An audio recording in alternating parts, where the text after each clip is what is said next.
The Congress claimed on Wednesday that Indians being deported from the US were handcuffed and humiliated. The statement from the principal opposition party comes a day after a United States military plane began deporting Indian migrants, implementing directions issued by President Donald Trump against an estimated 11 million illegal immigrants in the country. Reuters reported that the C-17 aircraft carrying 205 Indian nationals departed from Texas. Sources said the passengers include those from Gujarat, Punjab, Chandigarh, Uttar Pradesh, and Maharashtra. Pawan Kheda, chairman of the Congress Party's Media and Publicity Department, said, and I quote, "Looking at the pictures of Indians getting handcuffed and humiliated while being deported from the US saddens me as an Indian." He said in a post on X, and I quote, "I remember in December of 2013, an Indian diplomat, Devyani Khobragade, was handcuffed and strip-searched in America." Foreign Secretary Sujata Singh registered a strong protest with US Ambassador Nancy Powell. The UPA government retaliated sharply. Leaders like Ms. Meera Kumar, Sushil Kumar Shinde, and Rahul Gandhi refused to meet the US congressional delegation that was visiting India at that time.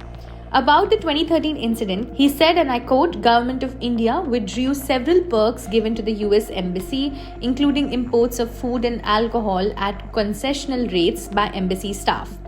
The Congress leader also added, Income Tax Department started investigating the American Embassy School. John Kerry expressed regrets at the treatment given to Devyani. US administration called up Foreign Secretary Sujata Singh to convey the regrets of the USA.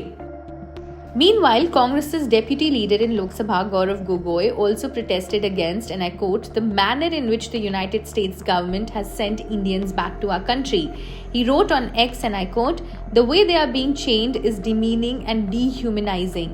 I cannot understand why Prime Minister Modi is silent on the way Indians are being treated by the Trump administration."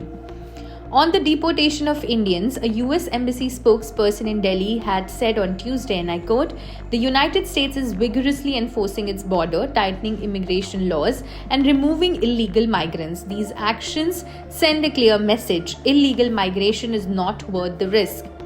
This is the first batch of illegal immigrants from India to be deported since Donald Trump's return to office. As the Indian Express reported on January 21, 2025, there are 20,407 undocumented Indians as of November 2024 who are either facing final removal orders or are currently in detention centers of the US Immigration and Customs Enforcement.